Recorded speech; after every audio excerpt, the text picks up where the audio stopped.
Hello, everybody. It's great to be here one more time today. My name is Gary Fowler. I'm the CEO, president, founder of GSD, Get You Done Venture Studios, a premier AI and quantum venture studio located in the heart of Silicon Valley. I'm a 17-time serial entrepreneur with several unicorns under the belt. I was on the original management team of Click Software, which was sold to Salesforce for $1.35 billion, and also Eva.ai, an AI edge tech company that I co-founded with Dr. David Yang. We believe at GST that intellectual capacity is evenly spread, but opportunities are not. That today, I have an incredible guest. My friend Victor is here. Victor is the CEO of, was the CEO of Evite Motive, and we're going to talk about growing a company. How do you go from being the president and CEO of Kodak all the way down to doing startups and back from Microsoft to where we are today? And by the way, he used a PDP 11 when he was young, and we're going to get some stories about that. So Victor Cho, it's great to have you on board today. Hi, Victor. Hey, Gary. Such a pleasure. Thank you for having me. So how did you get involved? So you, as a kid, how in the world did you get involved in a PDP 11 and start playing around? I mean, it's not something, was your dad a scientist and, just hanging around a lab somewhere or what? Yeah, no, my dad was a software engineer. And for those in the audience, which I'm guessing a ton, have no idea what a PDP 11 is. There was a world where mainframes were the main computing method, and you had a dumb terminal, like a dumb CRT that basically didn't do anything other than send tiny bits back and forth. So that's what I cut my teeth on. But no, I got involved in computers when the first personal computer came out way back in the when was this? I was probably 10 years old, so maybe early 80s. There was something called a Commodore VIC-20, Commodore 64. 1541 drives, 1542, and a Commodore 64.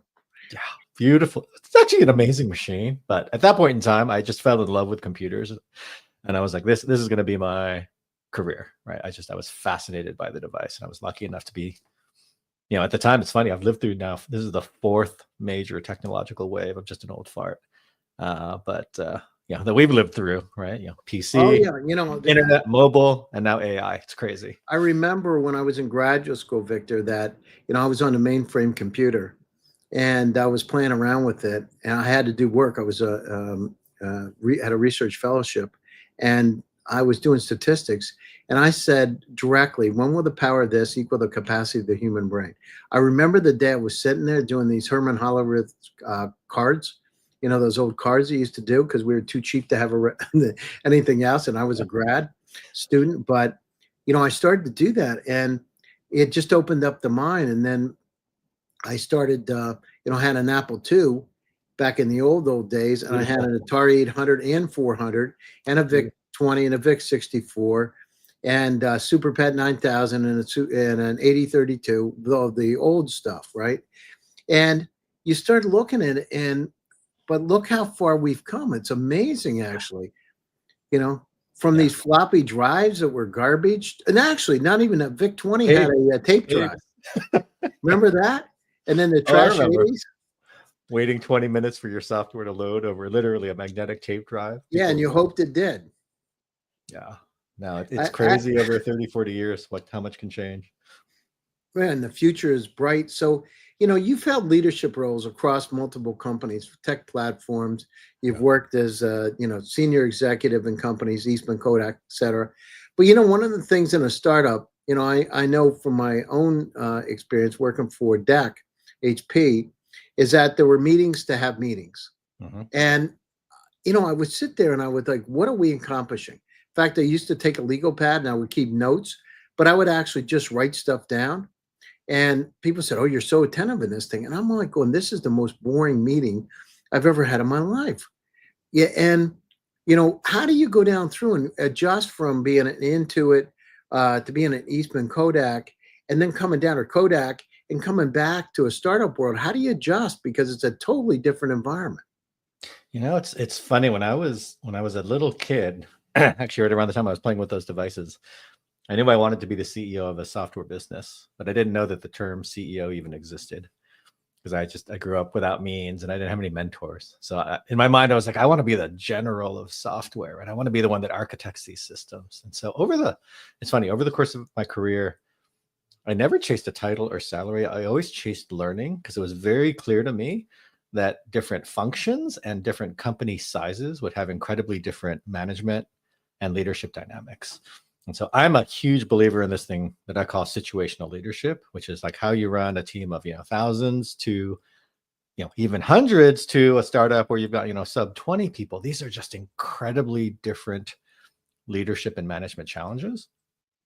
And so I was lucky enough in that I had actually gone through that. So I've worked at the biggest of the big, Microsoft, and mid and small and growth and turnaround. So I've seen basically how an organization runs at every cycle. And so I'm able to plug in and change my situational leadership model. A lot of execs can't do that. I see a ton of senior leaders that will just completely fail because they will take the toolkit from, even a mid-sized company, and they'll try to apply it in the small company. And it's kind of uncomfortable. You have to completely throw away maybe the thing that made you great in the big company. So, example, this maybe sounds terrible, but this is going to sound wrong, and I'll qualify it.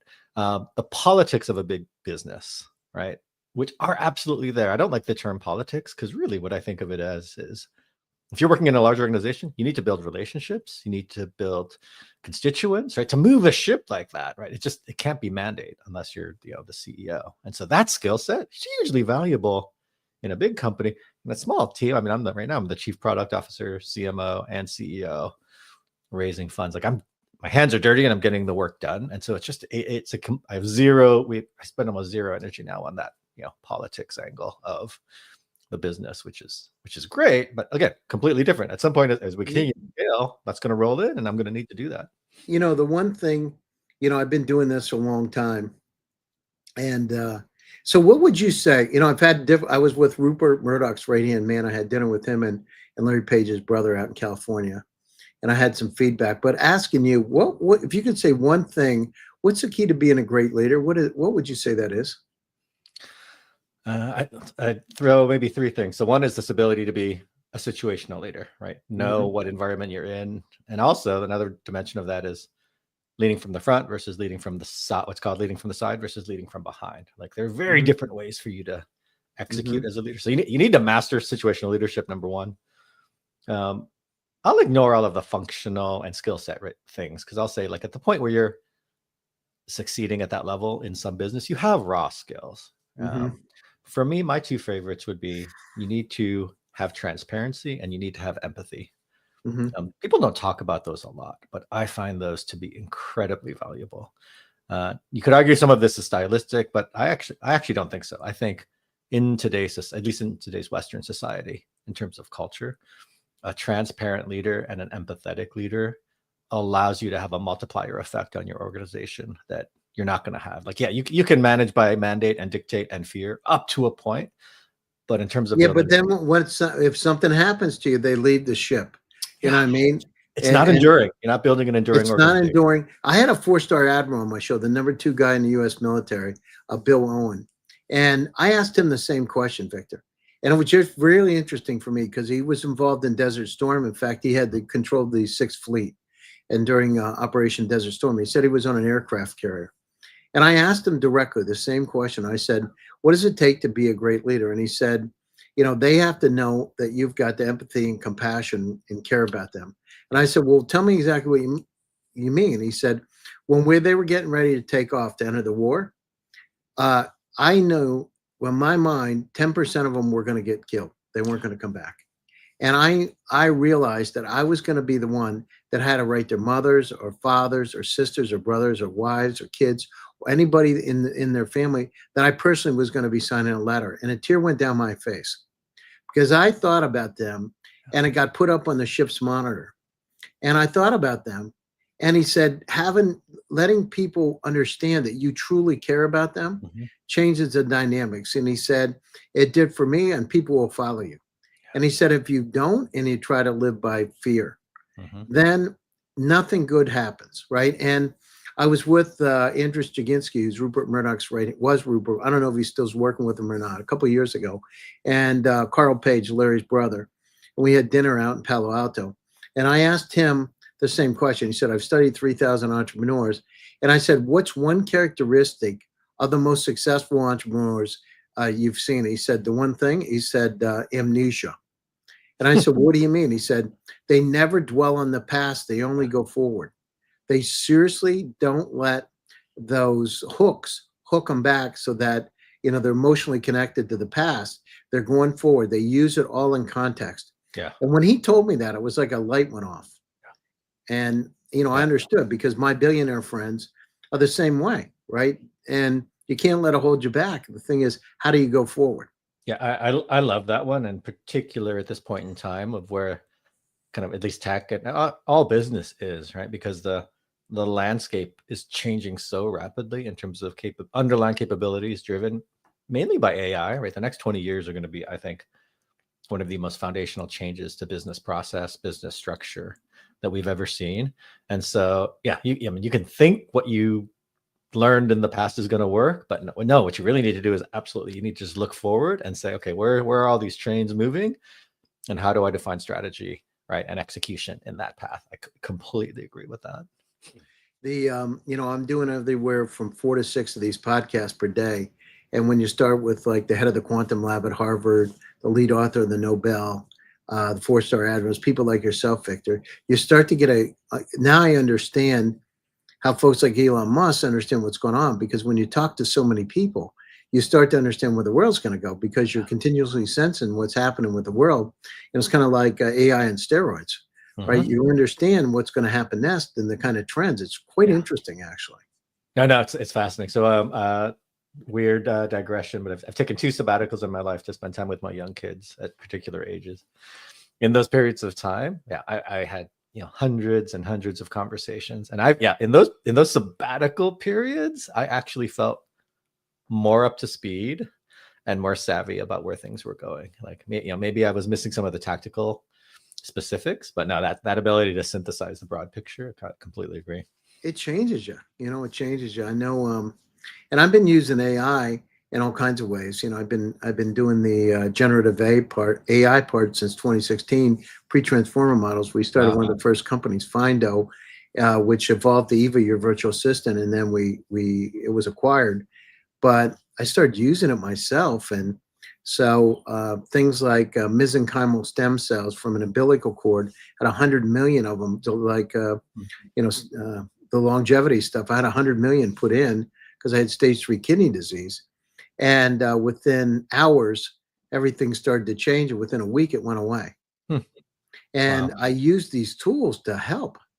In fact, my basset hound, I built an anti-cancer vaccine at a molecular level based on that. And we had it taken to a lab down in Kentucky. And we built a cancer vaccine for my dog and put her a complete remission of stage 4 cancer.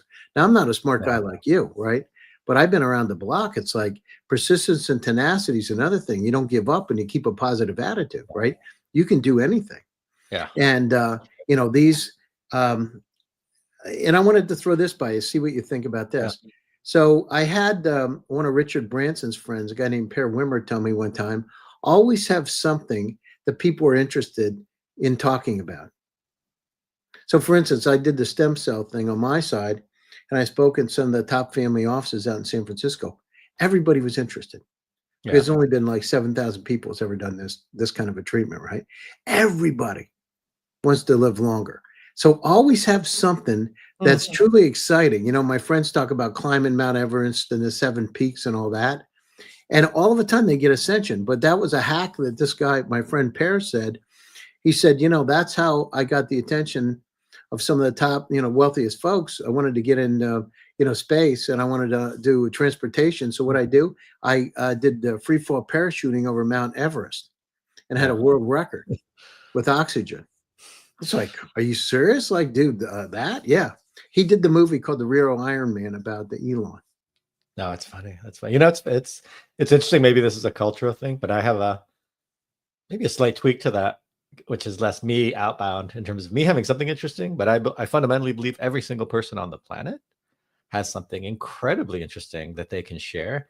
And you just need to spend a tiny bit of time to understand who they are, and you can tease that out. And so yeah, I agree. Like having something interesting to talk about, but I kind of flip it the other way, which is I try to rapidly figure out, like, what are you passionate about? Because there's something in there that you like to talk about that I'm going to learn from. And then it just becomes a great conversation. How old are your kids? They are God about to turn 18 and 16, so I guess they're not How kids. did you spend time with them as a father? How did that change your life by spending time with your kids? Did you bond with them closer? What did you do that was different Oh than yeah, what you had no, done this is before? I try to give golden nuggets as much as possible. This is one of the small handful that I share as much as possible. So before we had children, I talked to maybe 100, maybe a little under 100 parents who had children and graduated, because I just wanted to understand. Like, I also like to live vicariously through other people's wisdom. So Mhm, I said, look, if you had to over-index on time with your children, when would that have been in retrospect? And I got a mhm, clear bimodal answer. It said, before kindergarten, when they're between 3 and 5, they are just absorbing information. And mhm, if you can spend time with them, then you'll get this crazy bond, and it's just mhm, joy. And then they said, when they're teenagers and going through puberty, they don't want to spend time with you. But if you can free up time to have those even small slices mhm. of interaction. And so, knock on wood, I was lucky enough to architect my career so that I took almost a year off in those 2 windows. And what kind of relationship do you have with your kids? They hate. No, I'm just kidding. No, no, Did you enjoy it? Did you bond with them? oh my So, God. No, it was incredible. I tell people, like, when I look back on my deathbed, those will be some of the I mean, most Victor, cherished you're a times. great dad to do that, right? It's, to be able to go down through and spend time with your kids, it's just a fantastic thing, Oh, you it's know? it's, it's incredible. And I'm Yeah. sure they love you like crazy, right? And when they're 16 or 18, they they love their friends pretty much, right? But then they come around. But it's amazing you did that. And was it tough on the family when you went out and did that, or did you? How did you like? Did you go back to Microsoft or whatever company you were working for? Did you say I'm going to take a year off? I want to spend time with Yeah, my no, I family. mean, some of it was architected, a lot of it, some of it was luck, but the first window was I had been the CEO of a photo Kodak gallery. We had sold out to Shutterfly, so that was a perfect time. I'm like, great, I'm going to take this period off before I went off to run Evite, and then most recently, we had repaired Evite, actually taken it private. My investment friend who helped me take it out of the holding company was running it, and I was like, okay, this is also a great time for me to kind of pause and recuperate. So it just Well, happened to work that way. that's good. I love it. So um, one of the things I want to touch base with you on this. So, what I lived in Russia 12 years. So, I actually lived Oh over in wow. Moscow myself. And I was a professor at the top business school over there. And I was in the Ukraine and Belarus. Actually, surprised. It's hard to believe it was pre 2015, before the war. So, we had a really good relationship, Bush Putin dialogue, all this stuff. But one of the things that I understood is intellectual capacity is evenly spread, but opportunities are not. Hmm. And Silicon Valley, we think it's this kind of open place, but in reality, it's not. It's really a lot of networking contacts, operational expertise, and access to capital. And Hmm. if you're inside the clique, deeply in, you can do anything. And if you're not, because people go where there's opportunity, right? If Elon said, I mean, he did a flamethrower for God's sake, right? And people were trying to buy flamethrowers. It was crazy, right? But anything, boring company, you name it, he comes out with it, people want it. But what happens is it's kind of like they follow the pack because they know people are going to be successful. Hmm. So when we look at the opportunities worldwide, there's so many really bright people with so many great ideas that never have a chance. Yeah. And 9 out of 10 companies fail. Why did they fail? Because you don't have those three pillars. And they also don't know how to craft stories. 70%, 90% of building a unicorn is a story, right? It's not the product, it's a story. And who tells it? And if you have the contacts that trust you, Hmm. just like yourself. I mean, you've been around the block, your people, you call them up and say, hey, I'm with this new company. And, we're going to turn this into a decacorn. Let me tell you how we're going to do it. And all of a sudden, everything changes, Hmm. right? It's amazing. So let's go down through, you know, so tell me the story about Emovid. Yeah. How, and am I pronouncing it right? Yeah. Emovid. Emovid, kind of like emoji, but What with vid problem at are the you end. solving and why now? What is the Yeah. problem and why are you solving it now? So I'll start with the problem, which is, uh, or maybe I'll start with the opportunity. So for all of human history, businesses, successful ones, have relied on the power of relationship to drive that success. Henry Ford has a great quote from the early 1900s. He says, you build relationships, right? Things will happen. And that is not, I fundamentally believe that will not change with AI. We are human beings. We are social creatures by definition. At the same time, we are building, my tech brethren around me are building this massive communication wave, AI enabled, that is literally going to start decimating how we communicate today. So our deepest level purpose as a business is to say, look, we don't want that, right? Yes, you can have efficiency in communication, but you can also do that in a way that maintains authenticity in a world of deep fakes and AI agents, and AI is writing all your communication. And it's so clear to me that this is important, because there are only right now, like outside of your face-to-face meetings and this Zoom call, everything else that transpires is going to be very quickly like, is that even Gary? Like, oh, that, Gary sent me that nice note, right? But that's not even Gary. Right? It's already like that, right? We don't know who we're talking to. And, and then this blended world that we have, when you start taking, all the tools that are out there and start to use them, and it starts picking sentiment analysis and variational autoencoders and ladder networks and all this stuff. And it's understanding who you are. Yeah. On one side, you don't know who you're talking about, but on the other side, it gives you superpowers, right? No, exactly. So my vision is very simple, which is I always like to think in the asymptotic limit of where the world goes. I was like, in a future world, very soon, most text-based communication is a very big question mark over whether it's authentic. And so we can't survive in business if the only way to get over that hump is to fly on a plane and meet somebody or get on a Zoom, because those are expensive, time-consuming, and hard to calendar. So what we have built, our platform, it's very simple, actually. It's video-centric communication, but asynchronous, right? So you can think of it as like video messaging on steroids for business, but there's so much more because AI can now enable so much more functionality. But at its simplest core, it allows me and you to have a trusted face-to-face, but not real-time interaction. But it's from me because we will verify. Like, no, I love that. Yeah. Then I had the conversation with the former CSO of Apple, Rick Orloff, who's a good friend of mine. We had that exact conversation, right? And having these trusted everything, right? Yeah. You don't know. I get a DocuSign. I know it's not right, and I get the DocuSign in, and I'm not going to click on it. It's fake. Yeah, that's right. You know what I mean? I don't know about you, but a lot of stuff. And here's the other thing: is the problem is infobesity. In your world, Victor, you got about 300,000 items. The entire web in 1996 was 257,000 websites. You have more information in your personal cloud than the entire web. And that information, that amount is growing at about 65, 70% per year plus, right? In fact, in 5 years, you're going to have about 10 million items in your personal cloud. Yeah. And it's crazy. It's crazy, right? And so how do you, think about the mail. How many times in the last 2 weeks somebody said, hey, Victor, I sent you a message. Did you get it? Where'd you send it? I sent your email. Which one? Your corporate, Emovid or Gmail or your EDU account. When did you send it? 2 days ago. Let me check. I can't find it. Send it again. And now we're using WhatsApp to be able to filter through this stuff. Yeah. My vision is very simple. It's very, in some ways, it's very Star Trek-y, which is like, you should be able to click a button and send a trusted message with all of your emotion and tone to anybody on the planet, right? Without friction. And so that's what we're building, and that's what we have built and what we're building. No, that's wonderful. I love it. I just love it. So, you've done so many things. I have so many questions. You posted about reconnecting with a former colleague after 17 years. How important is real connection to long-term success? Connection to people, I'll take a kind of a meta answer to this.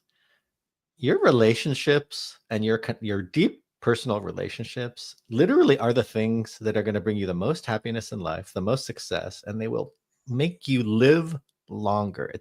The science on this is crazy. So there's a gentleman named Waldinger. He ran the longest longitudinal study of psychology and happiness ever. It was like over 100 years, where he tracked a cohort of people to just understand, like, what are you like? Are you happy? Are you not? Are you healthy? And what is the thing that is driving it? And it all came back to the power of connection. And so that it's so crazy that we are spending so much time, right? Lost it. I'm a technologist, but I'm also like a weird anti-technologist, because I'm like, these things are trying to supplement the thing that is really going to give us the most joy, which is connecting with other people face to face, true emotional connection. So no, it is. I think that's the message I'm going to be going out, for the rest of my Yeah, no, years. that's it. I mean, the thing is, it's like, and then the other thing is we think about it, what's the most important thing in life is happiness, right? Yeah. And Yeah. And that'll come that from connection, right? It's the Yeah, connection. I mean, Those I'm a two connect. humanistic psychologist, and I remember in humanistic psychology, it's always unconditional love, positive regard, all these things. And, sometimes we get away from it. Sometimes we use tech as a boundary to get away from it and Yeah. not really to express our true feelings. But when it's all said and done, caring about people, love, happiness, those kind of things are all wrapped up, and Uh-huh. empathy and compassion, Yeah. right? You do a small thing for somebody, those endorphins and kephalons kick in, you feel better, and your Yes. life changes. You do Yes. the simple life and simple pleasures, right? And Yeah. I'm with you on that thing. In fact, I wrote a paper, by the way, about if we take Skinnerian psychology combined with Rogerian psychology, client-centered therapy, and really basically rewarding goodness in people, and use that inside of the AI to teach it, because these pragmatic models we have are bad. Because Yeah. I mean, think about it. Humans don't a lot of times don't treat each other the right way, and if we base it on our own actions, nothing good's going to happen. But why not create it like your grandmother who loves you and cares about you? Yeah. You No, know? it's no, it's so true. It's funny. I do a lot of speaking out around kind of AI, the future of work. Um, and one of the simple frames that I love is this idea of transactional versus relational, right? You can, and Yeah. I was actually, I'm guilty of this in my younger years in my career. I was incredibly transactional because I hadn't actually realized the importance and the power of these connections, right? So everything was very transactional. It's like, oh, how can you help me, right? And then of course, I'd show up, after 5 years with someone who I'd never kept in touch with and say like, oh, hey, Bill, can you do X? And they're like, what the hell? Like, No, but it's like a treating me transactionally, right? if you treat people the right way and they know you care about them, and you truly do care, Yes, and hey, listen, if something happens, you're there. They'll help you, but if not, it's okay. You're going out and you're helping them to do something, and you never know. yeah, You know what I mean? I had a real situation. My friend's wife died of breast cancer, and he was grieving. Man, I hadn't talked to him for years, and I found out about it, and I would talk to him every day because he's my friend. yeah. And you know, so I got him over the top of it. He met another girl who happened to be a friend of ours and married her. Guess what? Uh, My wife gets breast cancer. And what happens? Who do you think is the first person that talks to me about it and is holding my hand yeah, just like I did his? yeah, Him. yep. You know what I mean? It was Mhm. unbelievable. Serendipity. I couldn't believe it. Like that kind of thing, and that compassionate, and I when I did it for him, I really cared because I've been through a lot of different things in my life, and I Yeah, thought this has right. to be awful. I don't know Yeah, what it would be like no, losing your and wife. that exchange would have never happened if you had sent a Chat GPT written nice paragraph of sentiment. Yeah, never, Right, never, which is like never, it's ever, so ever. crazy to me that that some of this technology, we're at this important point. This is why I'm more excited running a Movid than any other business, because it's just so clear to me what happens if we don't do this responsibly. And I mean, we literally end up in, could end up in some kind of weird dystopian sci-fi Well, world I mean, where we already nobody's started talking to down each that other. path. We started down it because people are doing here's the other problem. We have so much data, the infobesity problem. We're Yeah, so overwhelmed. In psychology, we call it learned helplessness. You get so much stimulation, you can't move. We're almost at that point now. I mean, I talk to the brightest people on the planet, just like yourself, every day. And they all are having the problem. It doesn't matter if they're a doctor from Yale, doesn't matter if they're an MBA from Harvard. It doesn't matter. They're the head of quantum lab. They're getting overwhelmed, and they're to the point where they can't answer all their emails, yeah, yeah, and then they don't know which ones are fake and real, and they're afraid to open up even pictures because they're afraid they may have some embedded virus. yeah, yeah. And then when they do answer them, because they're strapped for time, they give these like super short answers. Yeah, right. Let's touch base later. Yeah, no, exactly. you It's know crazy. So one of the things we have in our product is we have because there's this crazy time benefit you get from video over email, over typing. Like you speak 5 times faster than you can type. Mm-hmm. And so we have actually a calculator. I think I've saved now 42 working days of time. And I'm not overwhelmed with email because all the email that is clearly transactional, I just delete or don't respond to. And then the ones that are important, right, I can click a button, very quickly have a deep face-to-face engagement. It's actually given me more free time and deeper connection, which is kind of crazy. But it's a great example of how if you build technology in service to humanity with the right frame, right, you can amplify people versus just let's make everything transactional and save you, pretend to save you time, but net results is not going to be good long term. Well, the people want that personal touch too. You know what I mean? They want to know people care about them. Yeah. And when you see somebody and you hear their voice, you understand that they care, right? Yeah. It's not some kind of fake stuff that's coming at them from some other way, but they know that you truly care. And I agree with you. It's, I've been saying that a long time. So I've written a lot of articles about this stuff. I talk about empathy and compassion in the models, and I'm really concerned that we don't have it. And the other thing is, I'm concerned that we're not using it like I did with the stem cell stuff. I mean, I had stage 3 kidney disease and it's gone, right? Yeah. Now, why can't everybody do it? And why don't they do it? Well, they don't know. The problem is they don't know and they could die. So why not have repositories of information where you can go in and it knows where the resources are located to be able to help you to live longer. Yeah. It's unbelievable to me. It's really unbelievable. And, I had to hire a concierge doctor myself, a couple of concierge doctors to go down through. And just because I wanted to make sure I had an advocate, because I didn't, there's to cipher through the system. So you can figure out who to go to, but it's crazy. Why should that be? It's nuts. Yeah. No, there's so many use cases of this tech that are going to make our lives better. So I'm incredibly bullish, right, on what's going to happen as we introduce. I call it intelligence as a service, right? There's software as a service, right? There's infrastructure as a service. Like we have created intelligence as a service, which is a profound idea. It will make many, many things incredible, including health. I'm actually most bullish in many ways around healthcare. And that's fantastic. Yeah, no, I agree. Like I said, the vaccine for my dog, my dog got in complete remission of cancer. And then because I did that, people started coming to me that have built other cancer vaccines worldwide and started coming into me and say, listen, can you help us? We got this. And so I have one of my companies called Calviri that today they started with trials in dogs. He's a double PhD, original mRNA guy. He can reduce cancer in dogs with his vaccine 40%, but he thinks by the end of next year, it'll be 80. Now that same vaccine could be used in humans. Yeah. Why not? Why aren't we doing this stuff? Yeah. It's crazy. Why not? I think it'll come. I do think we will have a massive acceleration in many areas. Right, because of what AI will enable. Well, we're going to live longer too. There's stuff with these stem cells. Chronological age goes back 15, 20 years, and you feel like, I mean, all the wrinkles went on my face within 6 hours. Oh, that's incredible. I have to use facial smoothing on these tools. I mean, it's unbelievable. You don't have to worry about it, but I did. I had a lot of wrinkles, and like all of them, pretty much all of them went away, right?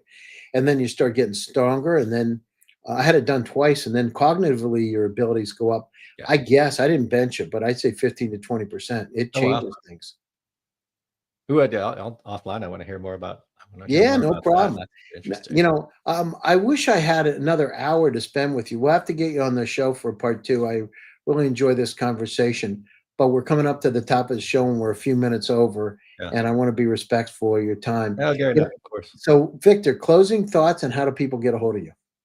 Getting a hold of me is easy. I have a personal website, www.victorcho.com, that has everything about me, contact information, my email. You can also just email me directly at me@victorcho.com. The core business now, kind of this foundational communication platform, is Emovid, EMOVID.com. Please check that out. And I think a parting message for me to the audience is this idea: technology can amplify, can make our lives more robust, make us live longer. Technology can just go out and replace us. And let's focus on that first one Yeah. because we can. Like we can just let's not support those tools and systems that are just straight out like let's just go replace a bunch of people and like no. Let's uplift, not replace. We And have that create a choice. better world, a little bit better world for each of us. So your No, kids that that's are right. 16 and 18 are coming along, can believe in the future and their dreams, right? That's right. That's right. Well, I appreciate you for taking time out of your busy schedule to join us today. And I No, thank Gary, pleasure. all of you for joining one more time. Thank you very much. We're now over 1.3 million in terms of views. So if you like it, like and subscribe. My name is Gary Fowler. I'm your host. This is Top Global Startups. Stay tuned for another exciting edition and stay happy, stay safe, and stay healthy. And I'll be back to you again soon. Victor, if you want to stay on the line, we can talk for I a few will. I minutes will. Stay afterwards. connected. Okay. Stay connected.